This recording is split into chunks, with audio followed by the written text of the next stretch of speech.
अस्सलाम वालेकुम students, welcome to my YouTube channel. Last lecture में हमने एक्सरसाइज 5.1 को कंप्लीट किया था। आज हम नेक्स्ट एक्सरसाइज स्टार्ट करेंगे। क्वेश्चन नंबर 1 है मैक्सिमाइज एफ एक्स वाई। एक फंक्शन दिया हुआ है 2x + 5y, उसको हमने मैक्सिमाइज करना है। इनइक्वालिटीज़ हमें दी हुई हैं, हमने उनकी मदद से ग्राफ बनाना है। फिर उसके बाद इसके कॉर्नर पॉइंट्स को फाइंड आउट करना है और फिर चेक करना है कि किस पॉइंट के ऊपर इस फंक्शन की मैक्सिमम वैल्यू है। फर्स्ट इनइक्वालिटी है 2y - x ≤ 8। इसको एसोसिएटेड इक्वेशन में चेंज किया, उसके बाद x को 0 रखा तो 2y इक्वल आ गया 8 के। 2 मल्टीप्लाई हो रहा है, दूसरी साइड पे जाएगा डिवाइड होगा, 2 4 8 आ जाएगा। y की वैल्यू आ गई 4 जब x क्या हो 0। उसके बाद y को 0 के इक्वल रखा, 0 - x = 8। अब यहाँ पे -x = 8 आएगा तो यहाँ से x इक्वल आ जाएगा -8 जब y क्या हो 0।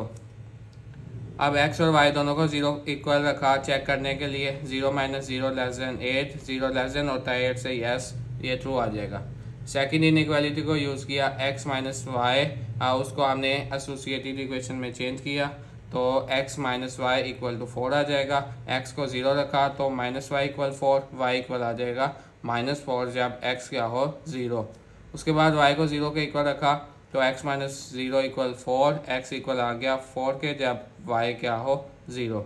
उसके बाद x और y दोनों को 0 के इक्वल रखा, 0 - 0 less than 4, 0 less than 4, yes ये कंडीशन भी ट्रू आ गई। उसके बाद हमने इसका पहले ग्राफ बनाना है। इसका हमने ग्राफ बनाया, ये हमारे पास x एक्सिस था, ये y एक्सिस। पहला पॉइंट था 0 4 और उसके बाद -8 और 0। स्केल के साथ हमने एक सीधी लाइन लगा दी। उसके बाद था 0 - 4 और 4 0। स्केल के साथ हमने एक लाइन लगा दी। उसके बाद अब हमने इसको शेड करना है। तो दोनों इक्वेशंस को चेक किया था हमने तो वो ट्रू थी, ये भी ट्रू थी, मतलब ओरिजिन वाली साइड की तरफ। ये कंडीशन भी ट्रू थी तो मतलब ओरिजिन वाली साइड की तरफ आपने शेड करना है। उसके बाद दो और इनइक्वालिटीज़ हमें दी हुई हैं क्वेश्चन में, अगर आप देखें तो x > 0, y > 0। इसका मतलब है कि x की आपने सिर्फ पॉजिटिव वैल्यूज़ लेनी है, इस साइड पे ही आपने शेड करना है, इस साइड पे आपने शेड नहीं करना क्योंकि हमें सिर्फ पॉजिटिव वैल्यूज़ लेनी है। सिर्फ इस साइड पे आपने शेड करना है, ठीक है। और y > 0 मतलब y की पॉजिटिव सिर्फ वैल्यूज़ लेनी है, नीचे वाली साइड पे आपने शेड नहीं करना।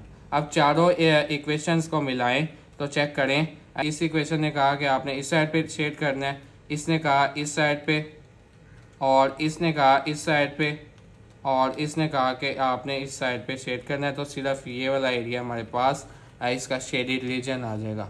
जो ये रिस्ट्रिक्शन है ना कि आपका जो ग्राफ है वो फर्स्ट क्वाड्रेंट में बनेगा, इसको हम फिजिबल रीजन बोलते हैं।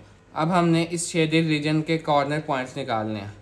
आप देखें कॉर्नर पॉइंट क्या होता है, जहाँ पे दो लाइंस जो हैं वो बाइसेक्ट करें। तो ये देखें, एक ये इसका कॉर्नर पॉइंट होगा, एक ये इसका कॉर्नर पॉइंट होगा, एक ये और एक ये। अब देखें ये कॉर्नर पॉइंट है 0 4 और ये 0 0 होगा और ये 4 0। अब हमने इस पॉइंट को फाइंड करना है। अब देखें दो इक्वेशन थी हमारे पास। फर्स्ट इक्वेशन थी 2y - x = 8, इसको हमने अरेंज किया तो -x + 2y = 8। सेकेंड इक्वेशन थी x - y = 4। साइन दोनों के डिफरेंट है तो इनको ऐड करेंगे, -x + 2y = 8, x - y = 4। Add किया तो ये दोनों कैंसिल, 2y में से एक y निकाला तो y, 8 + 4 क्या आ गया 12। अब y की वैल्यू आ गई 12, इसको हमने इक्वेशन 2 में पुट किया तो x - y की जगह पे 12 और 12 यहाँ पे माइनस हो रहा है, दूसरी साइड पे जाके प्लस होगा, x की वैल्यू आ गई 16। अब ये पॉइंट हमारे पास आ गया 16 और 12। अब इसके ये चार कॉर्नर पॉइंट्स आ गए। अब हमने इन पॉइंट्स पे चेक करना है कि फंक्शन की वैल्यू किस पे मैक्सिमम है। अब फंक्शन था 2x + 5y। अब इसके कॉर्नर पॉइंट्स हमारे पास है 0 0 4 0 0 4 और 16 और 12। अब फंक्शन में हमने x और y की वैल्यू पुट करनी है, पहली वैल्यू x की, दूसरी y की। 0 0 पे चेक किया तो 0 + 0 0 आ जाएगा। 4 0 पे चेक किया, x की जगह पे 4, y की जगह पे 0, 4 2 8। उसके बाद 0 4 पे चेक किया तो x की जगह पे 0, y की जगह पे 4, 5 4s are 20। उसके बाद 16 12 पे चेक किया, x की जगह पे 16, y की जगह पे 12, 16 को 2 से किया 32, 5 को 12 के साथ किया तो 60, दोनों को प्लस किया तो 92। आप देखेंगे कि किस पॉइंट पे मैक्सिमम है आंसर। तो फंक्शन जो है वो मैक्सिमम है एट 16 12। इस वीडियो को लाइक करें, शेयर करें। मज़ीद क्वेश्चंस के लिए चैनल को सब्सक्राइब